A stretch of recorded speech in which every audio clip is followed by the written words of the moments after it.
Ah, sound. That sweet invisible thing that lets us hear music, dogs bark at ghosts, and our neighbors fight over who clogged the sink.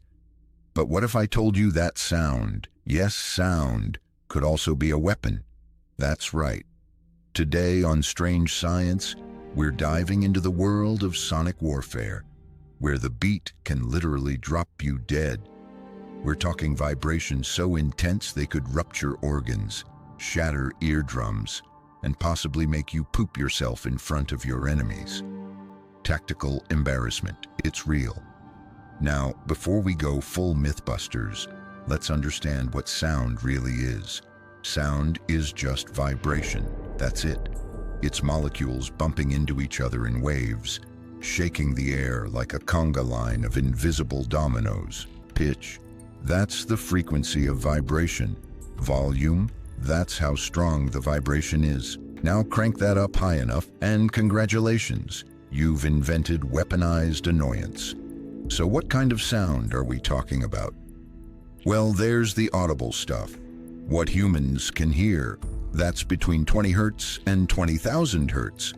But there's also infrasound below 20 hertz and ultrasound above 20,000 hertz.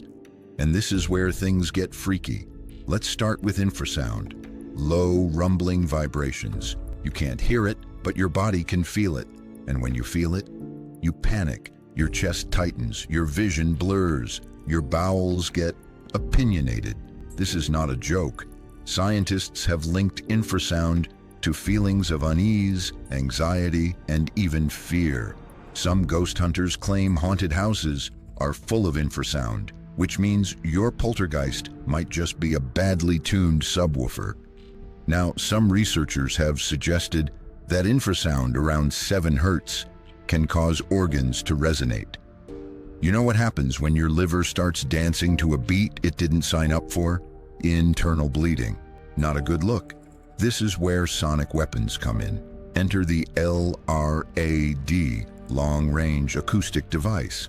Sounds cool until you realize it's basically a giant megaphone of pain, used by militaries and police forces around the world. The LRAD emits focused beams of sound that are loud enough to cause headaches, disorientation, and temporary deafness.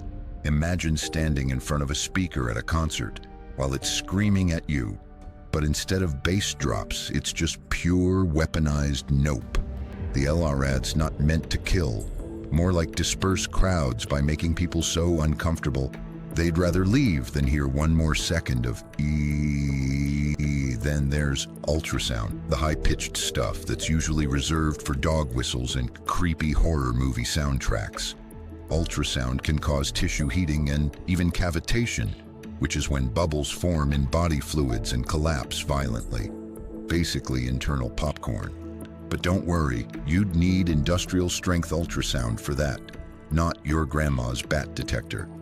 Now, here's where it gets a little shady, because a lot of governments don't like to admit when they're experimenting with non-lethal sound weapons.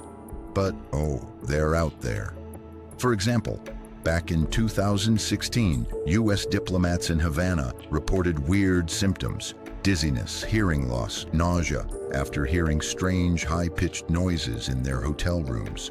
Some called it the Havana syndrome, and suggested it was caused by a covert sonic weapon. Others blamed crickets, because apparently the CIA can't tell the difference between psychological warfare and a bug rave. The science is still inconclusive, but the idea that a weapon could silently disable someone without leaving a trace? That's every spy thriller's wet dream. And don't even get me started on resonance. That's when a sound wave matches the natural frequency of an object, making it vibrate uncontrollably. Think opera singers shattering wine glasses, or a bridge wobbling itself into oblivion. That's not science fiction. That's physics having a temper tantrum. If someone could find the natural frequency of, say, a human skull, you could theoretically rattle someone's brain like a maraca. Happy thoughts. Let's review. Sound is just vibration, but vibration at the right frequency. Now that's warfare. Infrasound messes with your emotions. Ultrasound messes with your insides. LRADs are real. Havana syndrome is weird. And weaponized Taylor Swift is probably being developed as we speak. You can't see it. You can't always hear it. But it can absolutely ruin your day. In the end, sound can kill, if not physically, then emotionally, especially if it's a recorder solo from a fifth grader.